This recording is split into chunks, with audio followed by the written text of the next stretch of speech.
আসসালামু আলাইকুম ওয়ারহমতুল্লাহ। প্রিয় ভাই ও বোন, আপনি কি দিনের পর দিন চোখের পানি ফেলছেন, কিন্তু মনে হচ্ছে আসমান থেকে কোনো সাড়া আসছে না? আপনি কি হতাশ হয়ে ভাবছেন, আমি এত দোয়া করি, তাহাজ্জুদে কাঁদি, তবুও কেন আল্লাহ আমার দোয়া কবুল করছেন না? বিশ্বাস করুন, এই কষ্ট শুধু আপনার একার নয়, অনেক মুমিন বান্দাই এই যন্ত্রণার মধ্য দিয়ে যান। অথচ আল্লাহ তাআলা পবিত্র কোরআনে ওয়াদা করেছেন, তোমরা আমাকে ডাকো, আমি তোমাদের ডাকে সাড়া দেব। তাহলে সমস্যাটা কোথায়? আজ আমরা জানব দোয়া কবুল না হওয়ার পেছনে থাকা কিছু কঠিন বাস্তব কারণ এবং এর সহজ সমাধান, যা শুনলে ইনশা আল্লাহ আপনার চোখ খুলে যাবে।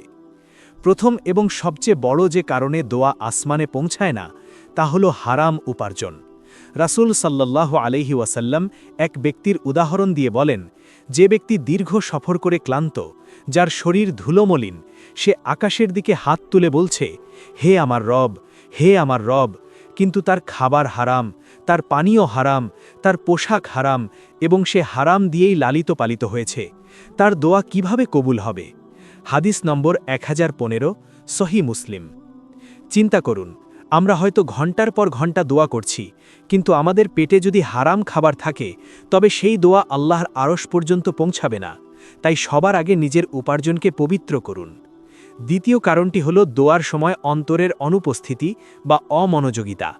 আমরা অনেক সময় মুখস্থ বুলির মতো দোয়া করি, কিন্তু মন পড়ে থাকে দুনিয়ার অন্য কোনো চিন্তায়। রাসূল সাল্লাল্লাহু আলাইহি ওয়াসাল্লাম বলেছেন, তোমরা জেনে রাখো, আল্লাহ তাআলা এমন কোনো দোয়া কবুল করেন না যা উদাসীন ও অমনোযোগী অন্তর থেকে করা হয়। হাদিস নম্বর 3479, সুনানে তিরমিজি। দোয়া করার সময় এমনভাবে চাইতে হবে যেন আপনি ভিক্ষুক আর আল্লাহ একমাত্র দাতা। আপনার প্রতিটি শব্দে আবেগ এবং একনিষ্ঠ বিশ্বাস থাকতে হবে। তৃতীয় কারণ হল তাড়াহুড়ো করা। অনেকেই কিছুদিন দোয়া করার পর ধৈর্য হারিয়ে ফেলেন এবং বলেন, আমি তো কত চাইলাম, কিন্তু আল্লাহ দিলেন না। রাসূল সাল্লাল্লাহু আলাইহি ওয়াসাল্লাম বলেছেন, বান্দার দোয়া ততক্ষণ পর্যন্ত কবুল হতে থাকে যতক্ষণ না সে তাড়াহুড়ো করে। সাহাবীরা জিজ্ঞেস করলেন, তাড়াহুড়ো কি? তিনি বললেন, এটা বলা যে আমি দোয়া করলাম কিন্তু কবুল হলো না, এরপর হতাশ হয়ে দোয়া ছেড়ে দেওয়া। হাদিস নম্বর 6340, সহি বুখারী। মনে রাখবেন, আল্লাহ হয়তো আপনার জন্য এর চেয়ে উত্তম কিছু জমা রেখেছেন, অথবা কোনো বড় বিপদ থেকে আপনাকে রক্ষা করছেন। সমাধান হিসেবে 3টি কাজ আজ থেকেই শুরু করুন। 1. হালাল রুজির ব্যবস্থা করা। 2.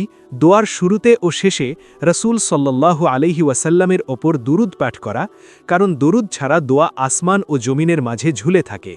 এবং 3. শেষ রাতে বা সেজদায় গিয়ে একনিষ্ঠ মনে দোয়া করা, রব্বানা তাকাব্বাল মিন্না ইন্নাকা আনতাস সামিউল আলিম। ভিডিওটি ভালো লাগলে শেয়ার করে অন্য ভাই বোনদের জানার সুযোগ করে দিন। আসসালামু আলাইকুম ওয়া রাহমাতুল্লাহ।